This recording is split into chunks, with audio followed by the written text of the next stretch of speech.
Voltando então, aula 5, Universo dos textos literários. Nós continuaremos a trabalhar textos literários, narrativas, né? Como a gente já estava trabalhando ali com o conto. Então vamos lá. Crônica. Gente, a crônica ela é bem parecida com o conto. Ela também tem uma construção curta, né? Como conto. Quase da mesma forma ali dos personagens, etc. Só que a crônica ela vai ser mais baseada em acontecimentos do cotidiano, tá? Então, a crônica é um gênero textual que narra de forma leve e informal acontecimentos do cotidiano em linguagem simples e acessível. Por quê?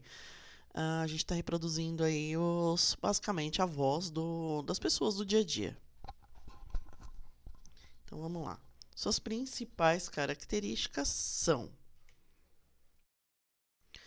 linguagem informal, próxima da linguagem falada, que é a linguagem coloquial, né? Com uso de gírias, expressões coloquiais, etc., como a gente fala no dia a dia. Linguagem figurada é o uso frequente de metáforas, comparações e outras figuras de linguagem para enriquecer o texto. Ironia, metáfora, metonímia e assim por diante. Brevidade são textos curtos e concisos, eles não são tão fantasiosos quanto podem ser os contos, né? Subjetivo, o autor expressa sua opinião e seus sentimentos sobre os fatos narrados. Então, basicamente, ali é como se ele estivesse narrando ali coisas realmente que aconteceram, tá? A atualidade. Os temas abordados geralmente estão relacionados aos acontecimentos do momento. O autor geralmente usa contexto presente, do presente da vida dele. Humor. Muitas crônicas utilizam comicidade para tornar a leitura mais agradável. Não é do tempo de vocês, mas há alguns anos atrás ali na TV costumava-se fazer minisséries e outros, né? Ou minisséries ou pequenas ali é, programas com conteúdo de contos, de crônicas, né? E ali se utilizava bastante a linguagem do humor. E ironia também se usa bastante. Então, os efeitos de sentido são as diversas interpretações e nuances que um texto pode gerar além do seu significado literal. Ó, efeito de sentido que a gente viu ali anteriormente, né? São as diversas interpretações e nuances. Então, como a gente já tinha falado, né? Você pode interpretar da forma diferente como seria ali o original, né? O duplo sentido possui dois significados possíveis, criando ambiguidade intencional, ou seja, o duplo sentido, por exemplo, a piadinha de duplo sentido, né? Você pode ter duas interpretações ali, geralmente é intencional. A ironia, né, que também é outra figura de linguagem, é o dizer o contrário do que se pensa, geralmente com intenção crítica ou humorística, tá? Então, nossa, como esse aluno é simpático. É como se o professor ensina bem, assim por diante. Pronomes demonstrativos. Pronomes também são classes de palavras, né, que geralmente substituem ali ou fazem um papel de sujeito. Os demonstrativos são palavras que servem para indicar a posição de um ser ou uma coisa em relação às pessoas do discurso. Então, o sujeito seria a pessoa, o ser ou a coisa, né? Quem fala, com quem se fala e de quem se fala. Eles localizam no espaço ou no tempo o nome que se refere, são eles. Este, esta, estes, estas indicam proximidade da pessoa que fala no tempo e no espaço. Este caderno que está na minha mão. Esse, essa, esses, essas indicam proximidade da pessoa com quem se fala no tempo e no espaço. Ou seja, eu estou falando com você, estou indicando o caderno que está perto de você. Esse caderno. Geralmente no cotidiano, na linguagem informal, a gente usa o esse para tudo, né? Mas tem diferença. Aquele, aquela, aqueles e aquelas indicam algo distante tanto de quem fala quanto de quem ouve. Ou seja, aquele caderno do outro colega no fundo da sala. Isto, isso, aquilo são invariáveis em gênero e número e têm um sentido mais generalizante. Isso daqui, isto aqui, isso aí, tá? Mas geralmente a gente usa isto para algo que está comigo aqui bem perto, isso, algo que eu estou apontando, e aquilo ali, né? Aquilo ali que está ali, tá bom? Vamos para as atividades então. Quanto ao emprego do pronome demonstrativo desse, no trecho aqui, a gente tem desse se refere a que nome?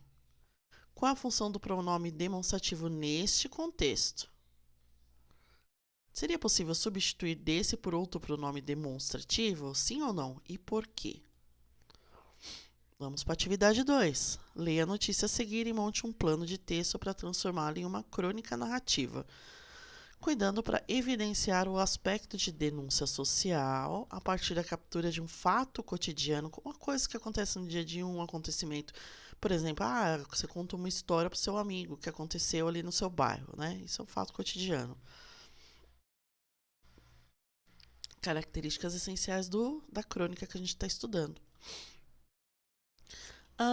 Então aqui a gente tem a notícia, né? Você está vendo que tem aqui a manchete, tem a cabeçalho aqui, o lead, né? E a notícia que você vai ler.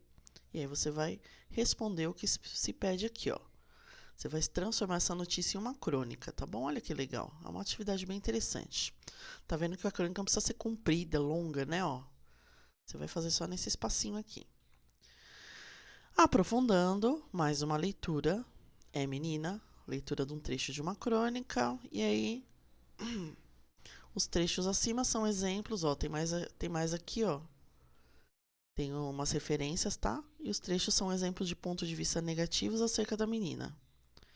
Esses pontos de vista são reforçados pelo pronome isso, porque ele associa a criança a uma ideia de. Ele tá associando a criança a quê? Negação, coisificação. O que é a coisificação? É quando é uma linguagem, é uma língua informal, né, gente? É um neologismo isso aqui, ó. Vem de coisa, né? E tá objetificando a criança. Falta de educação, né? E individualização de individual. Aí mais um trecho aqui. No texto, a recorrência do emprego do artigo as, porque as é para definir palavras femininas no plural, tá? As meninas, por exemplo.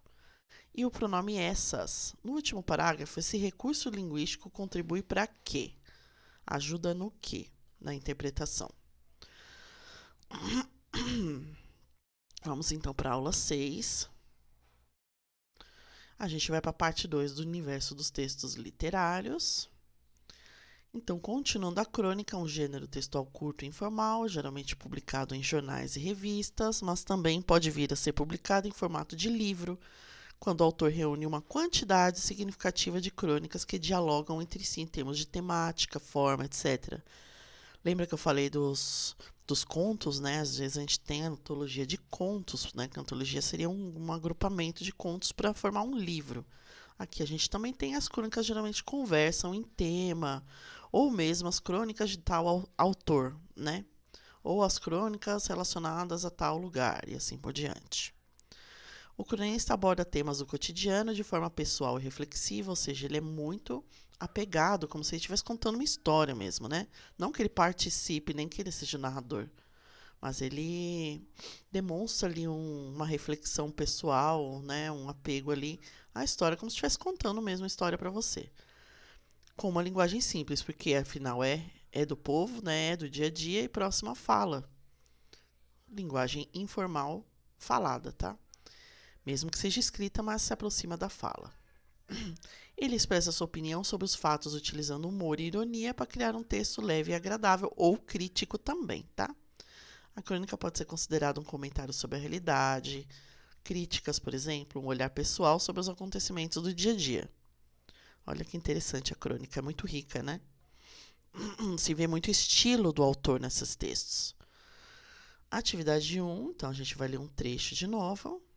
Qual o eixo temático desenvolvido na crônica? O que é o eixo temático? É o tema principal. Tá bom? O eixo geralmente é o principal ali.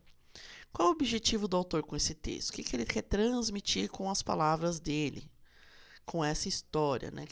Qual é a sensação que essa história dá para você? Qual o público-alvo do texto? Pessoas mais jovens, pessoas mais velhas, pais, mães, sei lá, etc. Identifique o efeito de sentido, a gente já estudou anteriormente, usado no fragmento e reflita sobre seu uso. Aí é um ponto de vista seu sobre o efeito de sentido do texto, tá? Atividade 2, considere o plano do texto elaborado na aula anterior e agora, lembra que vocês fizeram antes lá? Desenvolva a crônica, cuidando para evidenciar o aspecto de denúncia social, não se esqueça dessa parte, né? A partir da captura de um fato cotidiano. Use o pronome demonstrativo para fazer referência a um tempo e espaço implícito. Implícito é o quê? Que não está sendo demonstrado explicitamente, né? Por exemplo, na crônica de exemplo, furto de flor. O que isso quer dizer lá na crônica, hein? Tem alguma coisa a ver com tempo ou espaço implícito, algo que está sendo ali colocado num efeito de sentido, ou seja, está sendo colocado de outra maneira no texto, tá? O texto precisa de pelo menos um efeito de sentido, que vocês podem usar, se ficar mais fácil para vocês, vocês podem usar uma metáfora, por exemplo, né? E assim por diante. E aí tá, olha só, vocês têm aí uma página para fazer, tá bom? Vamos lá, então, no aprofundando. A questão a seguir toma por base uma passagem da crônica O Pai, Hoje e Amanhã, de Carlos Drummond de Andrade.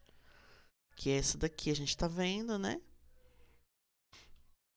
Com ironia e fingida concordância, que faz parte da ironia, o cronista afirma que o resultado final do projeto encomendado à ciência aplicada será o quê? O que ele está querendo dizer com a ironia dele aqui? Lembre-se que a ironia diz o contrário do que se está dizendo, né?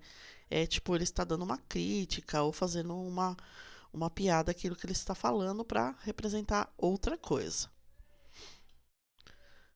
O senão do livro é uma parte do Memórias Póstumas de Brás Cubas, que não chega a ser tanto já seria uma novela, né? Fica ali entre o conto barra crônica e mas aqui ele tem bastante fantasia, então ele fica ali entre o romance e o conto, tá? Ele vai mais para novela, embora a gente não use muito esse termo aqui no Brasil. O emprego dos pronomes este e esse no início do texto significa o quê? Lembra que a gente viu a diferença entre este e esse? Então, baseando-se nas diferenças entre ambos, você vai determinar ali no começo o que isso significa, tá? Vamos para a aula 7, então. Olha que foi rapidinho, né? Ressignificando a literatura indígena, parte 1.